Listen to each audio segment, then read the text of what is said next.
Hey crew, it's Pitt, and I'm back with some more ancient lore. Today we are diving back into the works of Lady Gregory. This is Gods and Fighting Men, which is an Irish history of the various myths associated with that country. We are reading aloud and discussing as we go along the various points that are brought to light by the text. So far in this study, there has not been a whole lot for me to add. It is merely me reading aloud. It's not the format for everyone, but some people seem to find enjoyment in it, so you are more than welcome to tag along as we continue our exploration. Before we begin, however, if you are unfamiliar with me, any of my unconventional beliefs, or if at any point in time I lose you in the terminology, there are several playlists linked in the corner above, in the box below, along with the original source material, so that you can get a better understanding of why I say the things I do.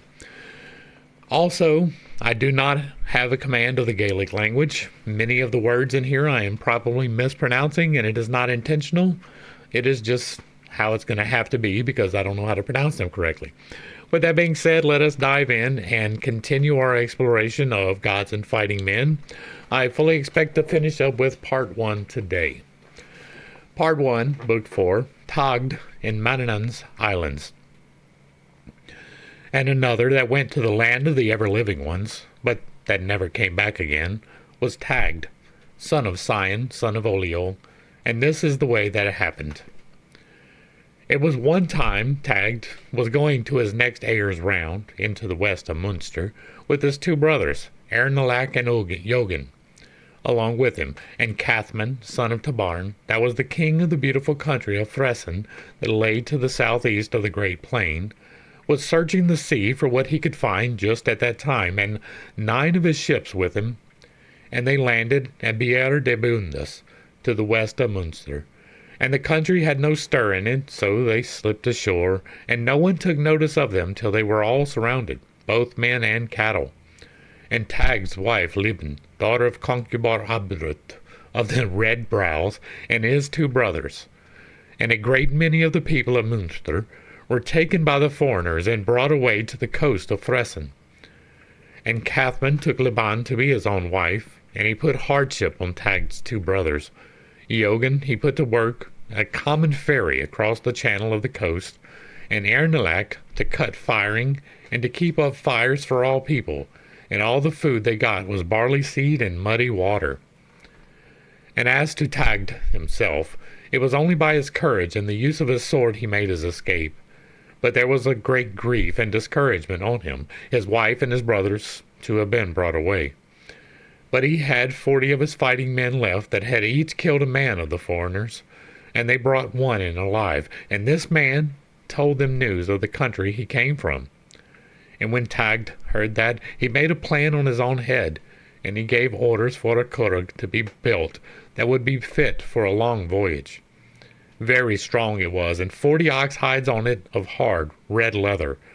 That was after being soaked in bark.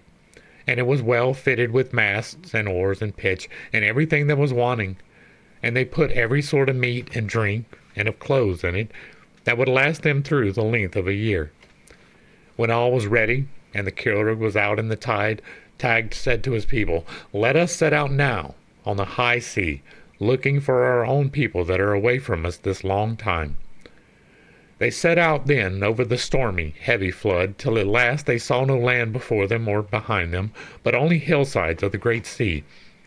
And further on again they heard the singing of a great flock of unknown birds, and pleasant, white-bellied salmon were leaping from the curragh on every side, and seals, very big and dark, were coming after them, breaking through the shining wash of the oars, and great whales after them again, so that the young men liked to be looking at them, for they were not used to seeing the like before.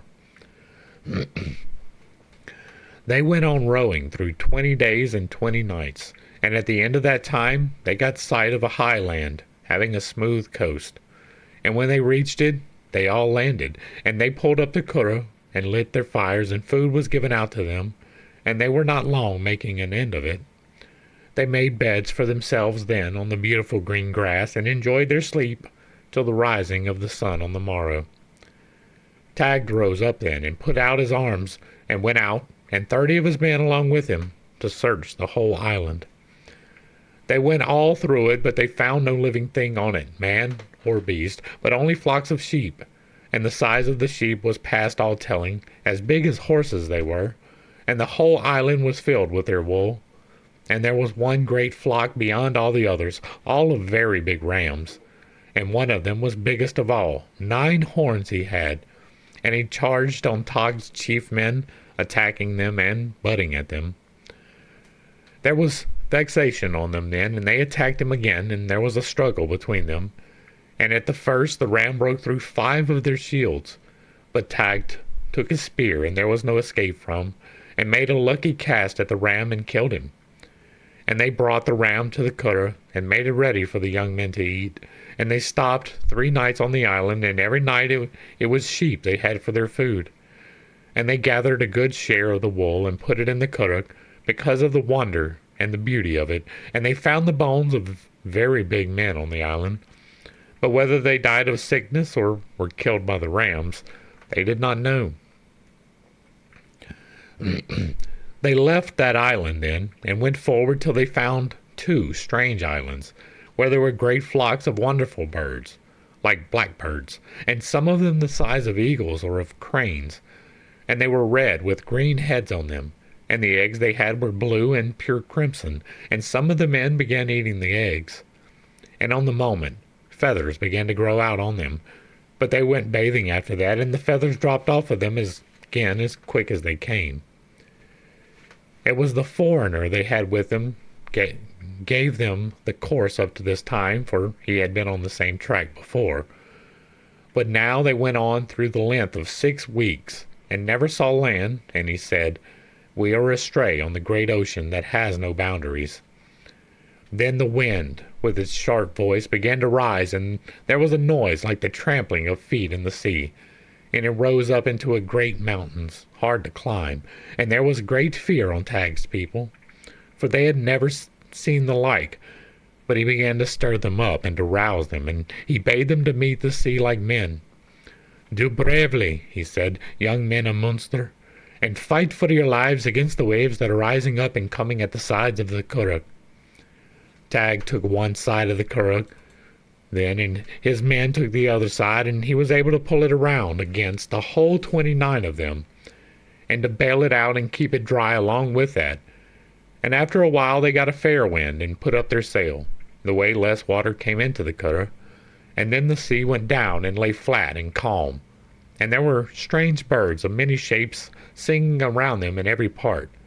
They saw land before them then, with a good coast, and with that courage and gladness came on them. And when they came nearer to the land, they found a beautiful Enver, a river's mouth, with green hills about it, and the bottom of it sandy and bright as silver, and red speckled salmon in it, and pleasant woods with purple tree-tops edging the streams.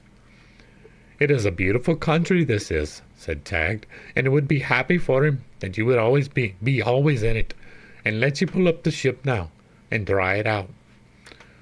A score of them went forward then into the country, and a score stopped to mind the Curragh.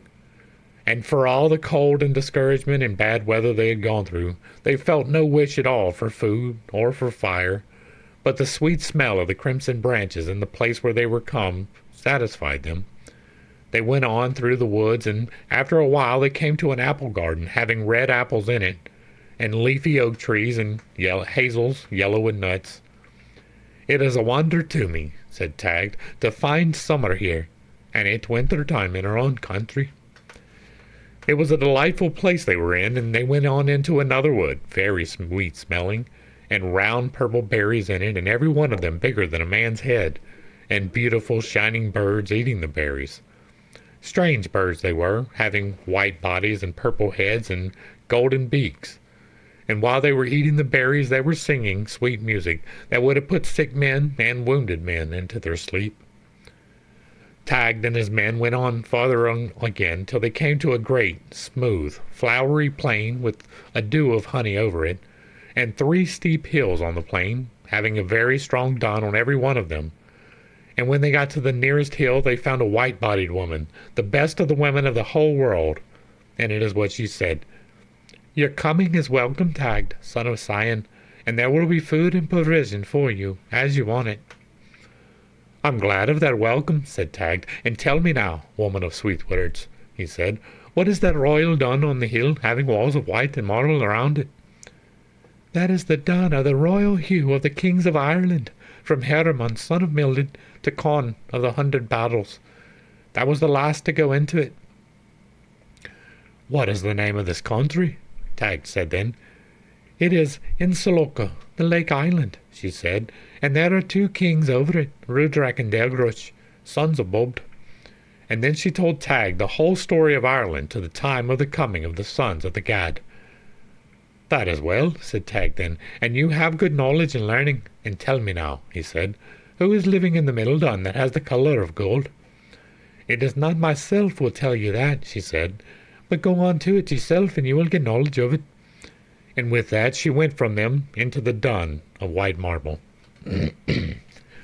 Tagd and his men went on till they came to the middle dun, and there they found a queen of beautiful shape, and she wearing a golden dress. "Health to you, Tagd," she said. "I thank you for that," said Tagd. "It is a long time your coming on this journey was foretold," she said.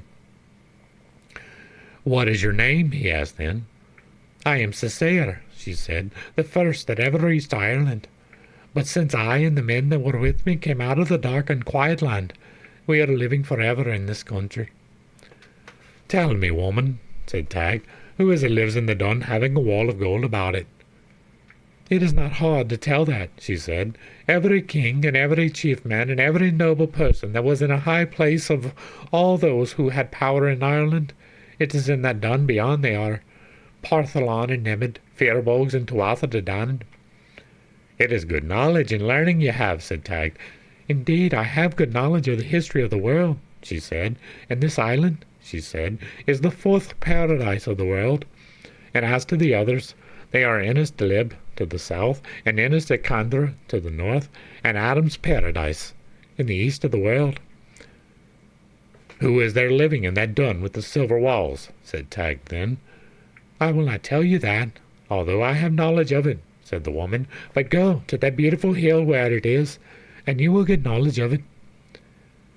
They went on then to the 3rd hill, and on top of the hill was a very beautiful resting place, and 2 sweethearts there, a boy and a girl, comely and gentle.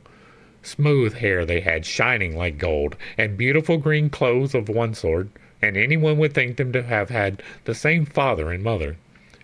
Gold chains they had around their necks, and bands of gold above those again. And Tagd spoke to them. "O bright, comely children," he said, "it is a pleasant place ye have here." And they answered him back, and they were praising his courage and his strength and his wisdom, and they gave him their blessing. And it is how the young man was. He had a sweet-smelling apple, having the color of gold in his hand, and he would eat a 3rd part of it, and with all that he would eat it would never be less. And that was the food that nourished the 2 of them, and neither age or sorrow could touch them when once they had tasted it. "Who are you yourself?" Tad asked him then. "I am the son to Conn of the 100 Battles," he said. "Is it Connia you are?" said Tagd. "I am indeed," said the young man, "and it is this girl of many shapes that has brought me here." And the girl said, "I have given him my love and my affection, and it is because of that I have brought him to this place, the way we might be looking at one another forever, and beyond that we have never gone." "That is a beautiful thing and a strange thing," said Tagd, "and a thing to wonder at. And who is it there in that grand dun with the silver walls?" he said. "There is no one in it at all," said the girl. "What is the reason of that?" said Tagd. "It is for the kings that are yet to rule Ireland yet," she said.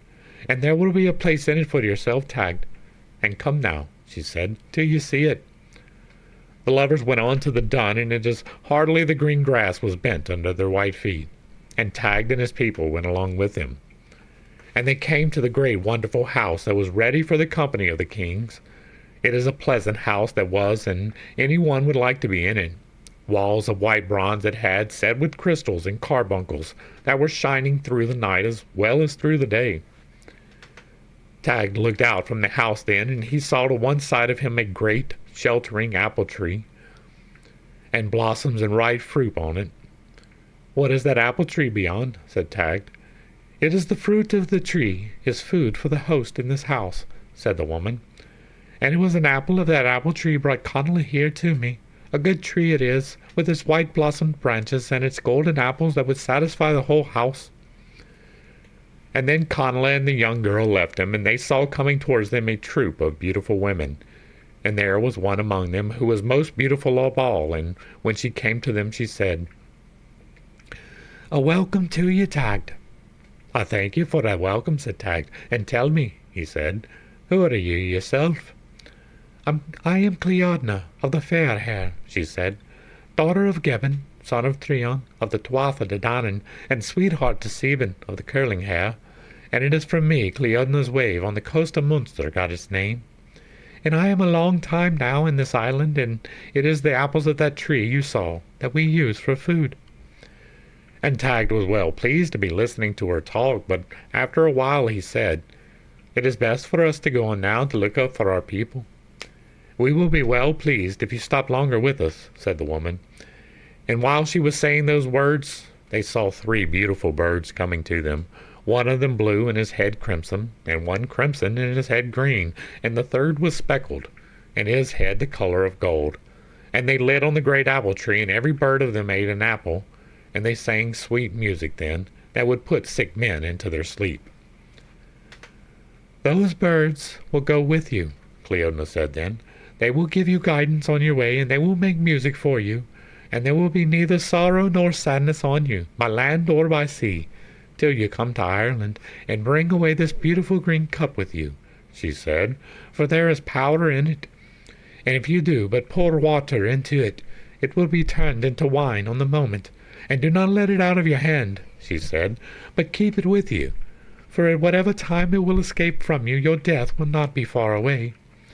And it is where you will meet your death, in the green valley at the side of the Boyne.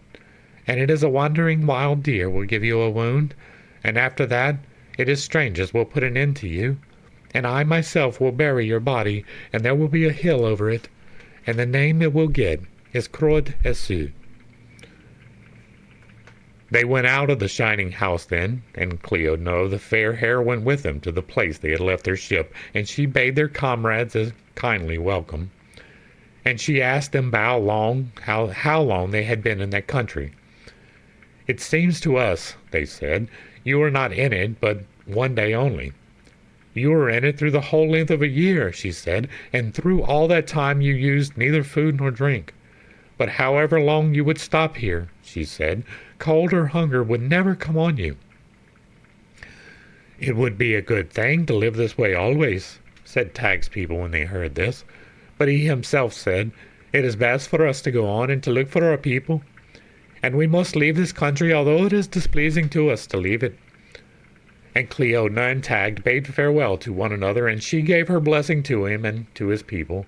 And they set out then over the ridges of the sea, and they were downhearted after leaving that country, until the birds began to sing for them, and then their courage rose up, and they were glad and light-hearted.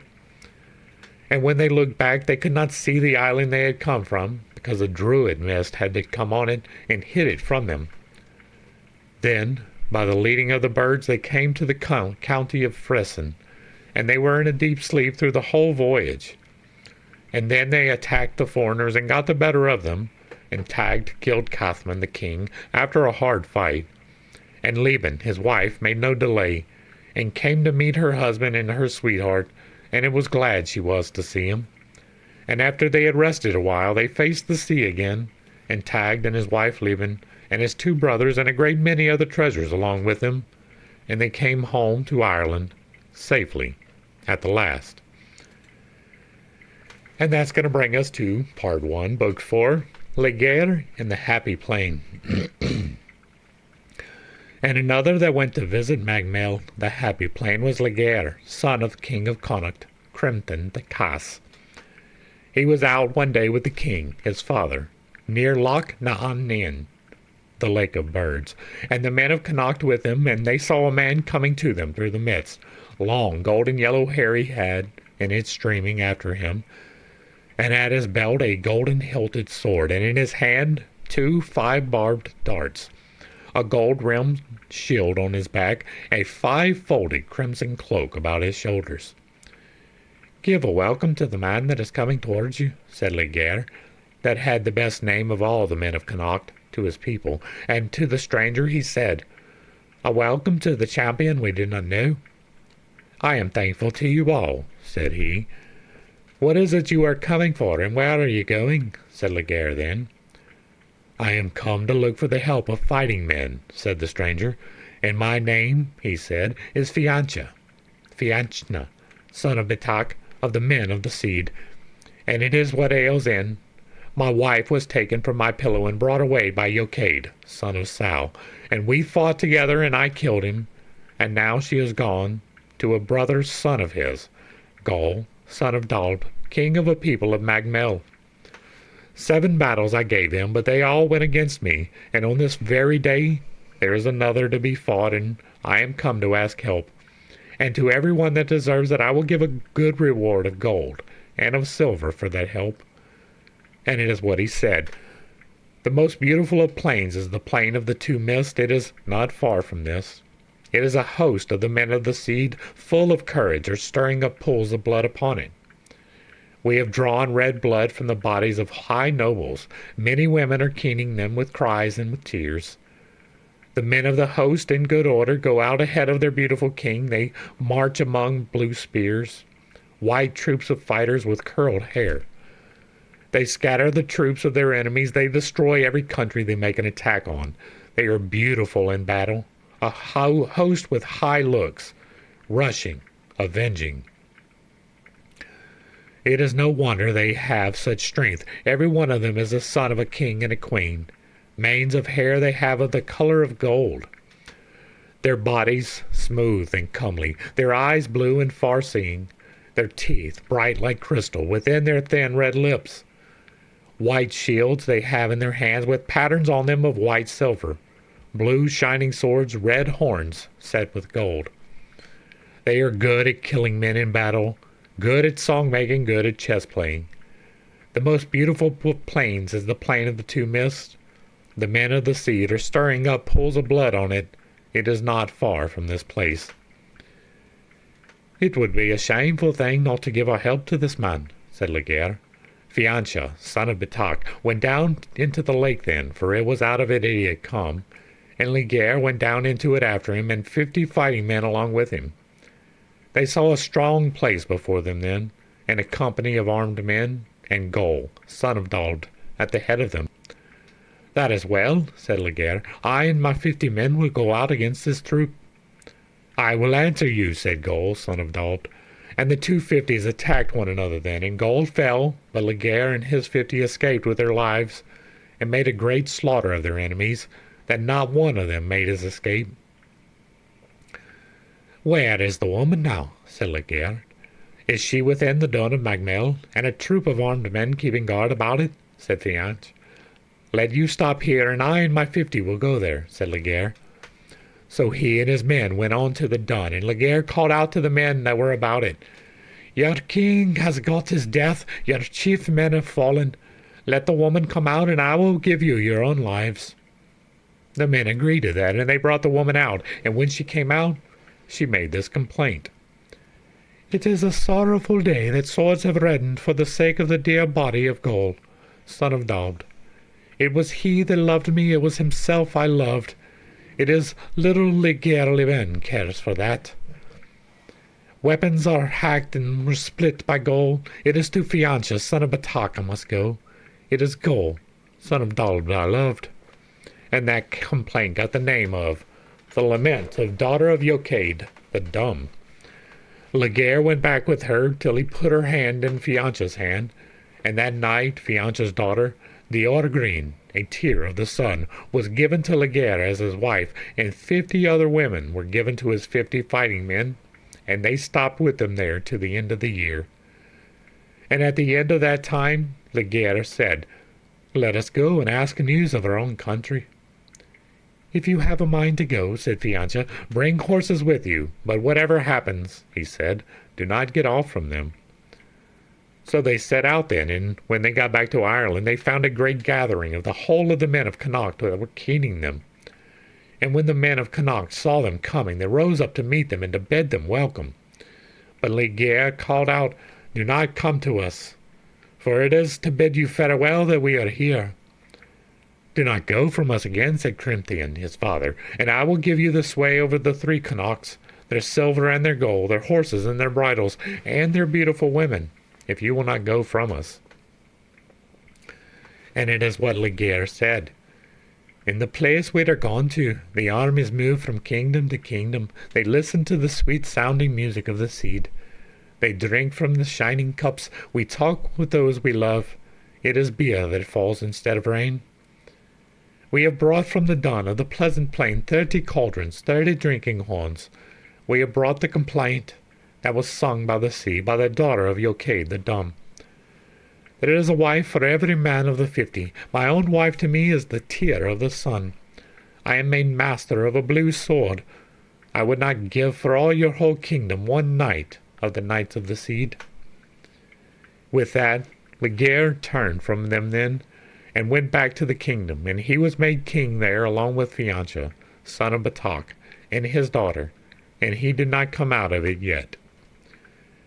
And that is going to bring us to part 1, book 5, Fate of the Children of Lear. And this is the last one in the studies, or in this part of the study. Book 2 is next, or book 3, or something. They skipped a section, right? It went 1, 3, and not 1, 2, 3. So, all right, the fate of the children of Lear. Now, at the time when the Tuatha De Danann chose a king for themselves after the battle of Tialton, and Lear heard the kingship was given to Bopdiag, it did not please him, and he left the gathering without leave and with no word to anyone. For he thought it was he himself had a right to be made king, but if he went away himself, Bulb was given the kingship none the less. For not one of the 5 begrudged it to him, but only Lear, and it is what they determined to follow after Lear, and to burn down his house, and to attack himself with spear and sword, on his account of not giving obedience to the king they had chosen. We will not do that, said Bopdiag, for that man would defend any place he is in, and besides that, he said, I am none the less king over the Tuatha De Danann, although he does not submit to me. All went on like that for a good while, but at last a great misfortune came on Lear, for his wife died from him after a sickness of 3 nights. And after that came very hard on Lear, and there was a heaviness in his mind after her, and there was great talk of the death of that woman in her own time. And the news of it was told all through Ireland, and it came to the house of Bulb. And the best of the men of day were with him at that time, and Bulb said, If Lear had a mind for it, he said, my help and my friendship would be good for him now, since his wife is not living to him. For I have here with me the 3 young girls of the best shape, and the best appearance, and the best name in all Ireland, Abe, Yelfi, and Elby, the 3 daughters of Oliel of Aran, my own 3 nurslings. The men of days said then it was good thought he had, and what he had said was true. Messages and messengers were sent then from Bopdiag to the place Lear was, to say that if he had a mind to join with the son of the Dagda, and to acknowledge his lordship, he would give him a foster child of his own foster children. And Lear thought well of the offer, and he sent out on the morrow with 50 chariots from Seed Fianachit. And he went by every short way till he came to Bulb's dwelling place at Loch Dearg. And there was a welcome before him there, and all the people were merry and pleasant before him, and he and his people got good attendance that night. And the 3 daughters of Oliel of Aran were sitting on the one seat with Bopdiag's wife, the queen of the Tuatha De Danann, that was their foster mother. And Bulb said, You may have your choice of the 3 young girls, Lear. I cannot say, said Lear, which one of them is my choice, but whichever of them is the eldest, she is the noblest, and it is best for me to take her. If that is so, said Ob, it is Abe, who is the eldest, and she will be given to you, if it is your wish. It is my wish, he said, and he took Aob for his wife that night, and stopped there for a fortnight, and then he brought her away to his own house till he would make a great wedding feast. And in the course of time Eob brought forth 2 children, a daughter and a son. Phaoniola and Eod, what their names were. And after a while she was brought to bed again, and this time she gave birth to 2 sons, and called them Phaetra and Con. And she herself died at their birth, and that weighed very heavily on Lear. For only for the way his mind was set on his 4 children could he have gone near to die of grief. The news came to Bob Dietrich's place, and all the people gave out 3 loud, high cries, keening their nursling. And after they had keened her, it is what Bob Dietrich said. It is a fret to us our daughter to have died, for her own sake and for the sake of the good man we gave her to. For we are thankful for his friendship and his faithfulness. However, he said, our friendship with one another will not be broken, and I will give him for a wife her sister, Aophi. When Lear heard that, he came for the girl and married her, and brought her home to his house, and there was honor and affection with the Aophi for her sister's children. And indeed, no person at all could see those 4 children without giving them the heart's love. And Bob Dietrich was often to be going to Lear's house for the sake of those children, and he used to bring them to his own place for a good length of time, and then he would let them go back to their own place again. And the men of Dia were at that time using the feast of age in every hill of the seed in turn. And when they came to Lear's house, those 4 children were their joy and delight, for the beauty of their appearance, and it is where they used to sleep, in beds in sight of their father Lear. And he used to rise up at the break of every morning, and to lie down among his children. And it is what came of all this, that a fire of jealousy was kindled in Eoph, and she got to have a dislike and hatred of her sister's children. Then she let on to have a sickness that lasted through nearly the length of a year, and at the end of that time she did a deed of jealousy and cruel treachery against the children of Lear. And one day she got her chariot yoked, and she took the 4 children in it, and they went forward towards the house of Boldierg. But Phaoniola had no mind to go with her, for she knew by her she had some plan for their death and their destruction, and she had seen in a dream that there was treachery against them in Eoph's mind. But all the same she was not able to escape from what was before her. And when they were on their way, Eophe said to her people, "Let you kill now," she said, "the 4 children of Lear, for whose sake their father has given up my love, and I will give you your own choice of a reward out of all the good things of the world." "We will not do that indeed," said they, "and it is a bad deed you have thought of, and harm will come to you out of it." And when they would not do as she bade them, she took out a sword herself to put an end to the children with. But she, being a woman, and with no good courage, and with no great strength in her mind, she was not able to do it. They went on then west to Loch Dietrich, and the Lake of the Oaks, and the horses were stopped there, and Eophe bade the children of Lear to go out and bathe in the lake, and they did as she bade them.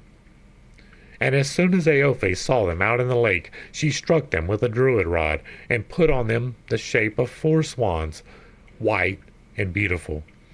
And it is what she said, "Out with you, children of the king, your luck is taken away from you forever.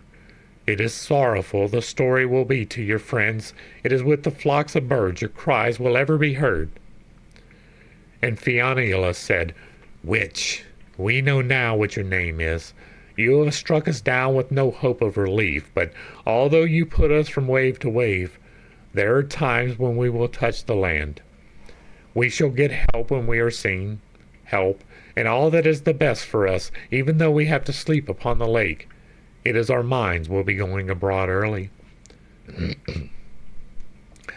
And then the 4 children of Lee turned towards Eophe, and it is what Phaoniola said, "It is a bad deed you have done, Eoph, and it is a bad fulfilling of friendship, you to destroy us without cause, and vengeance for it will come upon you, and you will fall in satisfaction for it. And your power for our destruction is not greater than the power of our friends to avenge it on you. And put some bounds now," she said, "to the time this enchantment is to stop on us. I will do that, said Aofi, and it is the worse for you, you to have asked it of me. And the bounds set to your time are this, till the woman from the south and the man from the north will come together. And since you asked to hear it of me, she said, no friends and no power that you have will be able to bring you out of these shapes you are in, through the length of your lives, until you have been 300 years on Loch Diabric, and 300 years on Struthra na Moel, between Ireland and Alban, and 300 years at Innis Donman and Innis Gluair. And these are to be your journeys from this out, she said. And then repentance came on Eof, and she said, since there is no other help for me to give you now, you may keep your own speech, but you will be singing sweet music of the seed that would put the men of the earth to sleep. And there will be no music in the world equal to it, and your own sense and your own nobility will stay with you. The way it will not weigh so heavily on you to be in the shape of birds. And go away out of my sight now, children of Lear, she said, with your white faces and your stammering Irish. It is a great curse on tender lads, that they to be driven out on the rough wind. 900 years to be on the water. It is a long time for anyone to be in pain. It is I put this on you through treachery. It is best for you to do as I tell you now. Lear, that got victory with so many a good cast, his heart is a kernel of death in him now. The groaning of the great hero is a sickness to me, though it is I that have well earned his anger. And then the horses were caught for Eof, and the chariot yoked for her, and she went on to the palace of Bobdierg, and there was a welcome before her from the chief people of the place. And the son of the Dagda asked her why she did not bring the children of Lear with her. And I will tell you that, she said. It is because Lear has no liking for you, and he will not trust you with his children, for fear you might keep them from him altogether. I wonder at that, said Bobdierg, for those children are dearer to me than my own children. And he thought in his own mind it was deceit the woman was doing on him, and it is what he did. He sent messengers to the north to seed Fianach. And Lear asked them what they did come there for. On the head of your children, said they. Are they not gone to you along with Eofi? He said. They are not, said they. And Eofi said it was yourself would not let them come. It is downhearted and sorrowful Lear was at that news, for he understood well it was Eofi had destroyed or made an end of his children. And early in the morning on the morrow his horses were caught, and he set out on the road to the southwest. And when he was as far as the shore of Loch Diabric, the 4 children saw the horses coming towards them, and it is what Fianna said. A welcome to the troop of horses I see coming near to the lake. The people they are bringing are strong. There is sadness on them. It is us they are following. It is for us they are looking. Let us move over to the shore. Aod, Fiatra, and Comely Calm. Those that are coming can be no others in the world, but only Lear and his household. Then Lear came to the edge of the lake, and he took notice of the swans, having the voice of living people. And he asked them why was it that they had that voice. I will tell you that, Lear, said Fionnila. We are your own 4 children, that are after being destroyed by your wife and by the sister of our own mother, through the dint of her jealousy. Is there any way to put you into your own shapes again? Said Lear. There is no way, said Fionnila, for all the men of the world could not help us till we have gone through our time, and that will not be, she said, till the end of 900 years. When Lear and his people heard that, they gave out 3 great, heavy shouts of grief and sorrow and crying. Is there a mind with you, said Lear, to come to us on the land, since you have your own sense and your memory yet? We have not the power, said Fionnila, to live with any person at all from this time, but we have our own language, the Irish, and we have the power to sing sweet music, and it is enough to satisfy the whole race of men to be listening to that music. And let you stop here tonight, she said, and we will be making music for you. So Lear and his people stopped there listening to the music of the swans, and they slept there quietly that night. And Lear rose up early on the morning of the morrow, and he made this complaint. It is time to go from this place. I do not sleep though I am lying down. To be parted from my dear children, it is that it is tormenting my heart. It is a bad net I put over you, bringing Aofe, daughter of Oliel of Voran, to the house. I would never have followed that advice if I had known what it would bring on me. O Fianula, O comely Khan, O aid, O Fiatra of the beautiful arms, it is not ready I am to go away from you, from the border of the harbor where you are. Then Lear went to the palace of Bobdierig, and there was a welcome before him there, and he got a reproach from Bobdierig for not bringing his children along with him. My grief, said Lear, it is not I that would not bring my children along with me. It was Aofe, there, beyond, your own foster child and the sister of their mother, that put them in the shape of 4 white swans on Loch Deobrick, in the sight of the whole of the men of Ireland, but they have their sense with them yet, and their reason, and their voice, and their Irish. Bobdierig gave a great start when he heard that, and he knew what Lear said was true, and he gave a very sharp reproach to Aofe, and he said, This treachery will be worse for yourself in the end, Aofe, than to the children of Lear. And what shape would you yourself think worst of being in? He said. I would think worst of being a witch of the air, she said. It is into that shape I will put you now, said Bob. And with that he struck her with a druid wand, and she was turned into a witch of the air there and then. And she went away on the wind in that shape, and she is in it yet, and will be in it to the end of life and time. And as to Bobdierig and the Tuatha de Danann, they came to the shore of Loch Deobrick, and they made their camp there to be listening to the music of the swans. And the sons of the Gael used to be coming no less than the men of day, to hear them from every part of Ireland, for there was never any music or any delight heard in Ireland to compare with that music of the swans.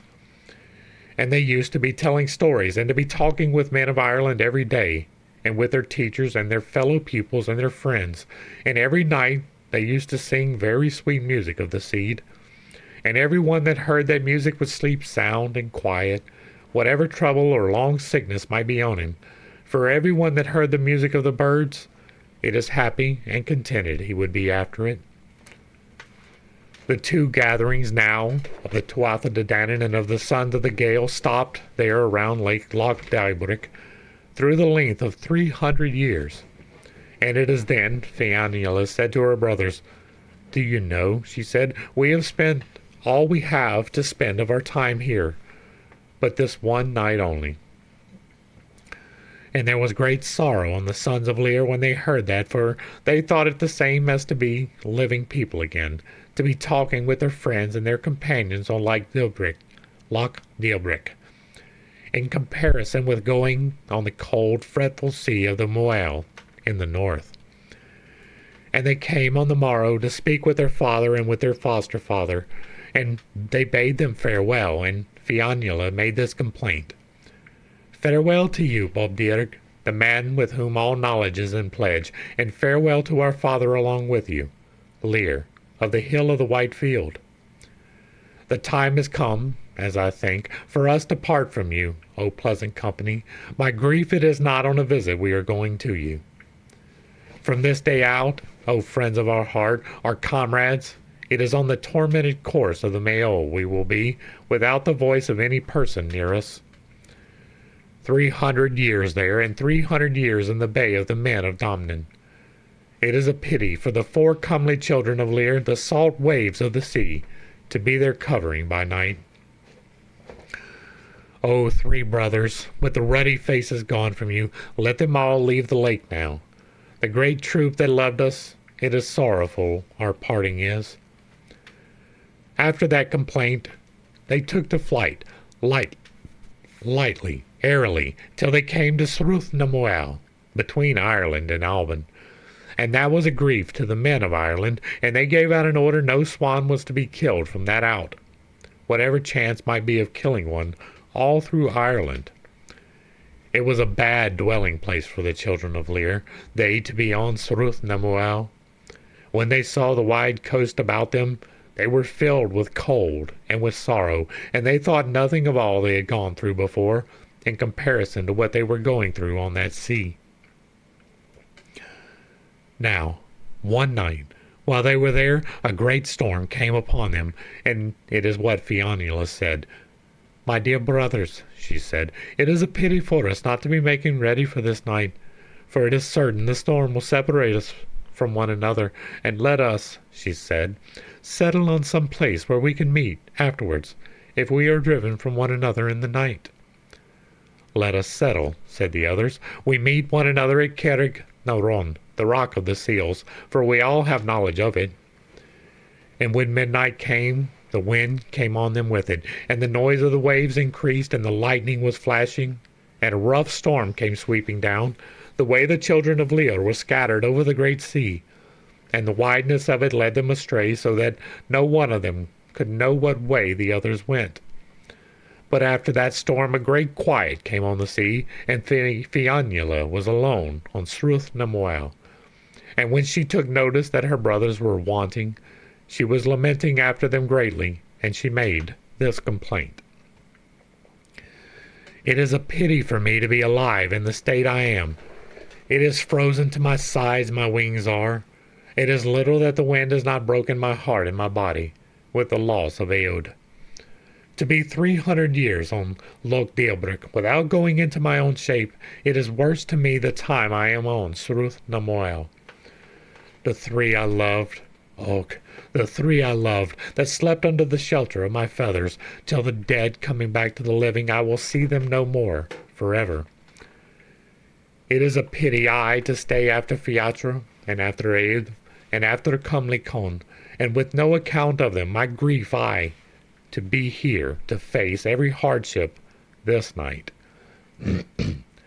She stopped all night there upon the Rock of the Seals, until the rising of the sun, looking out over the sea on every side, till at last she saw Con coming to her, his feathers wet through, and his head hanging, and her heart gave him a great welcome. And then Fiatra came, wet and perished and worn out, and he could not say a word, though they could understand with the dint of the cold and the hardship he had gone through. And Fionnuala put him under her wings, and she said, "We would be well off now if Eod would come to us." It was not long after that they saw Eod coming, his head dry and his feathers beautiful.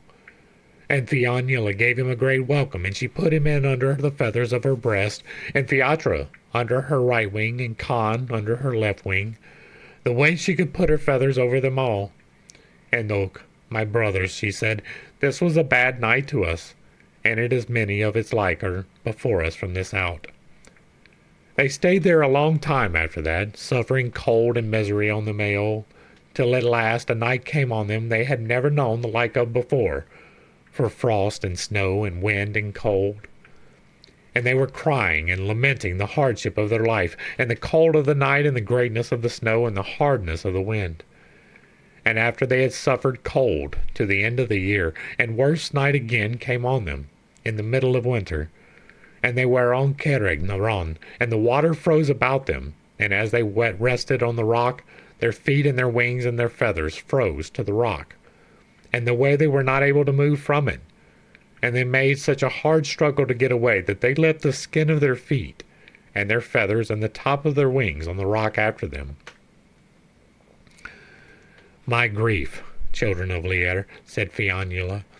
"It is bad our state is now, for we cannot bear the salt water to touch us, and there are bonds on us not to leave it, and if the salt water goes into our sores," she said, "we will get our death." And she made this complaint: "It is keening we are tonight, without feathers to cover our bodies. It is cold. The rough, uneven rocks are under our bare feet. It is bad our stepmother was to us the time she played enchantments on us, sending us out like swans upon the sea. Our washing place our washing place is on the ridge of the bay, in the foam of the flying mains of the sea. Our share of the ale feast is the salt water of the blue tide. 1 daughter and 3 sons, it is in the cleft of the rocks we are. It is on the hard rocks we are. It is a pity the way we are." However, they came on to the course of the Mayol again, and the salt water was sharp and rough and bitter to them. But if it was itself, they were not able to avoid it or to get shelter from it, and they were there by the shore under that hardship till such time as their feathers grew again, and their wings, until their sores were entirely healed. And then they used to go every day to the shore of Ireland or of Alban, but they had to come back to Sruth na Moal every night. Now they came one day to the mouth of the Banna, to the north of Ireland, and they saw a troop of riders, beautiful, of the one color, with well-trained, pure white horses under them, and they traveling the road straight from the southwest. "Do you know who those riders are, sons of Lear?" said Fionnuala. "We do not," they said, "but it is likely that they might be some troops of the sons of Gael or of the Tuatha de Danann." They moved closer to the shore then, that they might know who they were, and when the riders saw them, they came to meet them until they were able to hold talk together. And the chief men among them were two sons of Bob Dierg, Eod Aethfiask of the Quickwits, and Fergus Fithcleoch of the Chess, and a third part of the riders of the Seed along with them. And it was for the swans they had been looking for a long while before that, and when they came together, they wished one another a kind and loving welcome. And the children of Lear asked for news of all the men of Day, and above all of Lear, and Bob Dierg, and their people. "They are well, and they are in one place together," said they, "in your father's house at Seed Finnacade, using the feast of age pleasantly and happily, and with no uneasiness upon them, only for being without yourselves and without knowledge of what happened to you from the day you left Loch Deobrick." "That has not been the way with us," said Fionnuala, "for we have gone through great hardship and uneasiness and misery on the tides of the sea until this day." And she made this complaint: "There is delight tonight within the household of Lear, plenty of ale with them and of wine, although it is a cold dwelling place this night of the 4 children of the king. It is without a spot our bedclothes are, our bodies covered over with curved feathers, but it is often we were dressed in purple, and we drinking pleasant mead. It is what our food is, and our drink, the white sand and the bitter water of the sea. It is often we drink mead of hazelnuts from round 4-lipped drinking cups. It is what our beds are, bare rock, out of the power of the waves. It is often there used to be spread out for us beds of the breast feathers of birds. Though it is our work now to be swimming through the frost and through the noise of the waves, it is often a company of the sons of kings were riding after us to the hill of the Boat. It is what wasted my strength to be going and coming over the current of the Mayol, the way I never was used to, and never to be in the sunshine on the soft grass. Fiatra's bed and Con's bed is to come under the cover of my wings on the sea. Eod has his place under the feathers of my breast, the 4 of us side by side. The teaching of Manannán without deceit, the talk of Bob Dierg on the pleasant ridge, the voice of Angus, his sweet kisses, it is by their side I used to be without grief. After that the riders went on to Lear's house, and they told the chief men of the Tuatha de Danann all the birds had gone through, and the state they were in. "We have no power over them," the chief men said, "but we are glad they are living yet, for they will get help in the end of time." As to the children of Lear, they went back towards their old place in the Mayol, and they stopped there till the time they had to spend on it was spent. And then Fionnuala said, "The time has come for us to leave this place. It is to Domnan we must go now," she said, "after our 300 years here, and indeed there will be no rest for us there, or any standing ground, or any shelter from the storms. But since it is time for us to go, let us set out on the cold wind, the way we will not go astray." So they set out in that way, and they left Sruth na Moal behind them, and went to the point of Domnan, and there they stopped, and it is a life of misery, and a cold life they led there. And one time the sea froze about them, and they could not move at all, and the brothers were lamenting, and Fionnuala was comforting them, for she knew there would be help come to them in the end. and they stayed at Eristamn until the time they had to spend there was spent. And then Fianchila said, "The time has come for us to go back to Seed Fianacade, where our father is with his household and with all our own people." "It pleases us well to hear that," they said. So they set out flying through the air lightly till they came to Seed Fianacade. And it is how they found the place, empty before them, and nothing in it but green hillocks and thickets of nettles, without a house, without a fire, without a hearthstone. And the four pressed close to one another then, and they gave out 3 sorrowful cries. And Fianula made this complaint: "It is a wonder to me this place is, and it without a house, without a dwelling place. To see it the way it is now, Okone, it is bitterness to my heart. Without dogs, without hounds for hunting, without women, without great kings. We never knew it to be like this when our father was in it. Without horns, without cups, without drinking in the lighted house, without young men, without riders. The way it is tonight is a foretelling of sorrow. The people of the place to be as they are now, Okone, it is grief to my heart. It is plain to my mind tonight the lord of the house is not living. Oak, house where we used to see music and playing and the gathering of people, I think it a great change to see it lonely the way it is tonight. The greatness of the hardships we have gone through, going from one wave to another of the sea, we never heard of the like of them coming on any other person. It is seldom this place had its part with grass and bushes. The man is not living that would know us. It would be a wonder to him to see us here." However, the children of Lear stopped that night in their father's place and their grandfather's, where they had been reared, and where they were singing very sweet music of the seed.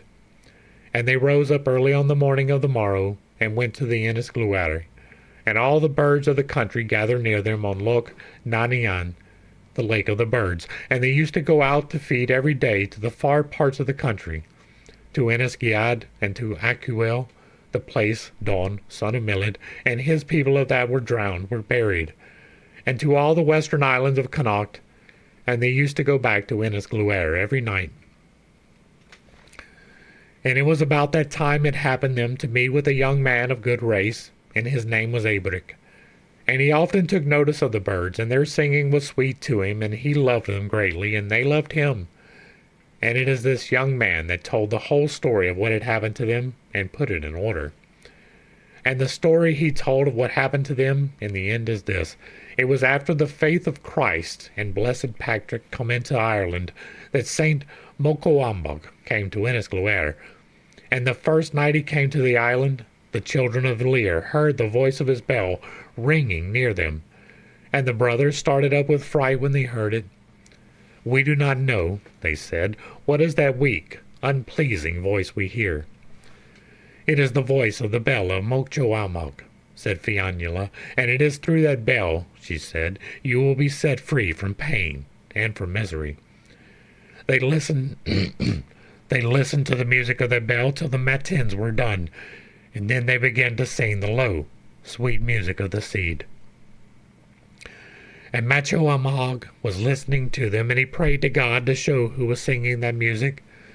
And it was showed to him that the children of Lear were singing it. And on the morning of the morrow he went forward to the lake of the birds, and he saw the swans before him on the lake.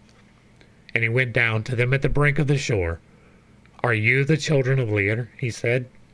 "We are indeed," said they. "I give thanks to God for that," said he, "for it is for your sakes I am come to this island beyond any other island. And let you come to land now," he said, "and give your trust to me, that you may do good deeds and part from your sins." They came to the land after that, and they put their trust in Machoamog, and he brought them to his own dwelling place, and they used to be hearing mass with him. And he got a good smith, and bade him to make chains of bright silver for them, and he put a chain between Eod and Fianula, and a chain between Con and Fiatra. And the four of them were raising his heart and gladdening his mind, and no danger and no distress that was on the swans before put any trouble on them now.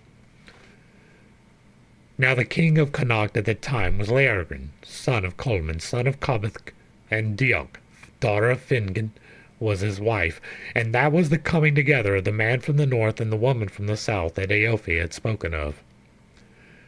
And the woman heard talk of the birds, and a great desire came on her to get them, and she bade Leargrin to bring them to her, and he said he would ask them of Mochicamog. And she gave her word she would not stop another night with him unless he would bring them to her. And she set out from the house there and then, and Leargrin sent messengers after her to bring her back, and they did not overtake her till she was at Sildun. She went back home with them then, and Leargrin sent messengers to ask the birds of Mechoamhog, and he did not get them. There was great anger on Leargrin then, and he went himself to the place Mechoamhog was, and he asked was it true he had refused him the birds. It is true indeed, said he. At that Leargrin rose up, and he took hold of the swans and pulled them off of the altar, 2 birds in each hand, to bring them away to the oak. But no sooner had he laid his hands on them than their skins fell off, and what was in their place was 3 lean, withered old men and a thin, withered old woman, without blood or flesh. And Leargrin gave a great start at that, and he went out from the place. It is then Fionnuala said to Machimagog, Come and baptize us now, for it is short till our death comes, and it is certain you do not think worse of parting with us than we do of parting with you. And make our grave afterwards, she said, and lay Con at my right side, and Fiatra at my left side, and Eod before my face, between my 2 arms. And pray to the God of heaven, she said, that you may be able to baptize us. The children of Lear were baptized then, and they died and were buried as Fionnuala had desired. Fiatra and Con, one on each side of her, and Eod before her face. And a stone was put over them, and their names were written in Ogham, and they were keened there, and heaven was gained for their souls. That is the fate of the children of Lear so far. And that is going to wrap up today. We will be back with the next part, which is Part 2, Book 1, with more reading into the record and not a whole lot of discussion. There's not a lot for me to add to this, so I'm just going to go ahead and do the wrap-up. This is some interesting knowledge. It is interesting to see where the stories and the myths and things may have come from. There are other myths that resonate with this from other places, but we don't know which one they actually came from, and this is as good as any of them. It is interesting to note that this was the ending of paganism and the beginning of Christianity, right? This is the first reference to Christian times, to baptism, to that God, or any of those accoutrements. So it is interesting that the end of this history is the end of Irish history. If you like what I'm doing over here, let me know down below. Give me a like, share, and a sub. Throw me a comment if you agree or disagree. If it remains respectful, it gets to remain up. And if there is another work that you would like to see me work through in the way that we are doing here, leave that in the comments as well. If you really like what I'm doing over here, hit me with that super thanks, because the bills do not pay themselves. To the crew, thanks for hanging out. I appreciate every single minute that you are here with me, and I am praying for you every single day. Until next time, I love you. God loves you. You are perfect, whole, and complete just the way that you are. And this has been Pitt's Take. Peace.